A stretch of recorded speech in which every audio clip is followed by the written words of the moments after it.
بسم اللہ الرحمن الرحیم۔ اللہ اس انسان کو خود سلام کرتا ہے جو رجب کے مہینے میں یہ تسبیح پڑھتا ہے۔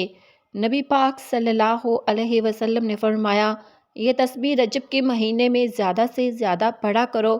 ناظرین، آج میں آپ کے ساتھ ایک ایسی نہایت عظیم بابرکت تسبیح شیئر کرنے جا رہی ہوں کہ اگر اسے ماہ رجب میں پڑھ لیا جائے تو اس بندے پر اللہ تعالیٰ کی رحمتیں بارش کی طرح ٹوٹ کر برستی ہیں۔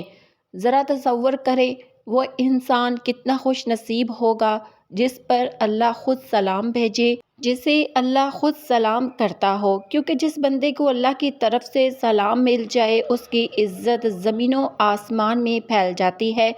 پھر وہ انسان عام نہیں رہتا، اس کا ذکر دلوں میں رہتا ہے، اس کا نام زبانوں پر ہوتا ہے، دنیا خود اس کے قدموں میں آ جاتی ہے۔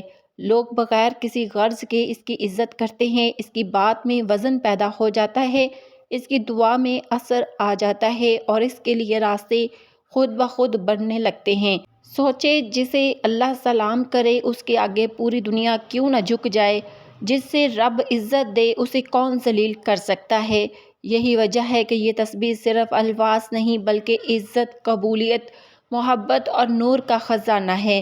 اگر کوئی یہ چاہتا ہے کہ اللہ پاک اس سے راضی ہو جائے، اس پر سلام بھیجے، انسانوں کے دلوں میں اس کی محبت ڈال دے، فرشتے اس کے لیے دعائیں کرے، چرند پرند تک اس کے حق میں خیر کا سبب بنے، دنیا اور آخرت میں اس کا ذکر خیر ہو، اس کی پہچان عزت اور نیکی بن جائے، تو اس کے لیے ماہ رجب میں یہ تسبیح کسی نعمت سے کم نہیں، کیونکہ رجب وہ مہینہ ہے جس میں اللہ اپنے بندوں کی طرف خاص نظری کرم فرماتا ہے، رحمت کے دروازے کھول دیے جاتے ہیں اور نور کی بارش نازل ہوتی ہے۔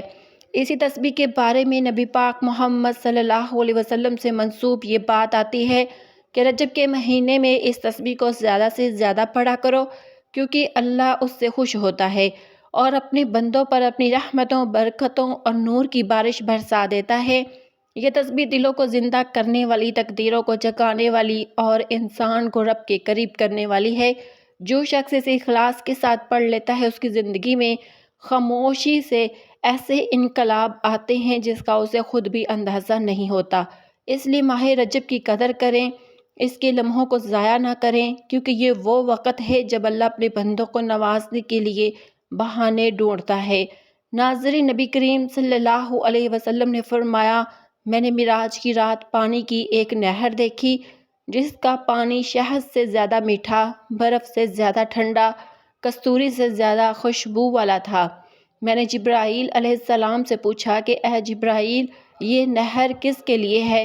عرض کیا، یہ اس خوش نصیب کے لیے ہے جو رجب کے مہینے میں آپ صلی اللہ علیہ وسلم کی ذات پر درود پاک پڑھتا ہے۔ تو ناظرین، یہ تسبیح درود پاک کی ہے۔ حضرت محمد صلی اللہ علیہ وسلم نے فرمایا کہ جو بندہ مجھ پر درود بھیجتا ہے اللہ اس بندے کو خود سلام بھیجتا ہے۔ اللہ اس بندے پر درود بھیجتا ہے جو رجب کے مہینے میں درود پڑھے گا۔ نبی پاک صلی اللہ علیہ وسلم کی ذات پر پورا سال اس پر سلامتی کی بارش ہوگی، اللہ کے نور کی بارش ہوگی، اللہ کی رحمتوں کی بارش ہوگی، برکتوں کی بارش ہوگی، دونوں جہاں کے رحمتیں برکتیں اس بندے کو ملے گی۔ حضرت انس رضی اللہ تعالیٰ عنہ راوی ہے کہ رحمت عالم صلی اللہ علیہ وسلم نے فرمایا، جو آدمی مجھ پر ایک مرتبہ درود بھیجے گا اللہ تعالیٰ اس پر 10 مرتبہ رحمتیں نازل فرمائے گا، اس کے 10 گناہوں کو معاف کرے گا اور اس کے 10 درجے بلند کرے گا۔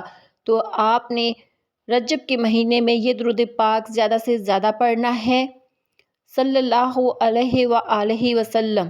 ابن عباس رضی اللہ تعالیٰ عنہ فرماتے ہیں کہ رسول اللہ صلی اللہ علیہ وسلم نے فرمایا، جس نے الفاظ کہے تو اس نے 70 فرشتوں کو 1000 دن تک تھکا دیا، یعنی اس کا ثواب مسلسل لکھتے رہیں گے۔ تو رجب میں جو یہ درود پاک پڑھے گا جس میں ایک ایک نیکی کا دگنا اجر ملتا ہے، تو سوچے آپ کے نامہ اعمال کتنا زیادہ نیکیوں سے بھرے گا اور اللہ پاک کتنا زیادہ خوش ہوگا اپنے اس بندے سے جو یہ درود پاک پڑھے گا۔ تو آپ نے درود پاک لازمی پڑھنا ہے، چھوٹا سا درود پاک ہے، اس کو یاد کر لیں، اس کی روزانہ ایک تسبیح لازمی پڑھا کریں۔ انشاءاللہ تعالیٰ آپ پر رحمتوں نعمتوں کی بارش ہوگی، جو مانگیں گے ملے گا۔ جس مقصد کے لیے پڑھیں گے وہ مقصد پورا ہوگا انشاءاللہ۔ اگر آپ کو ویڈیو اچھی لگی ہے تو اسے لائک کریں، شیئر کریں اور چینل کو ضرور سبسکرائب کریں۔ دعاؤں میں ہمیں بھی یاد رکھیے گا۔ اللہ حافظ۔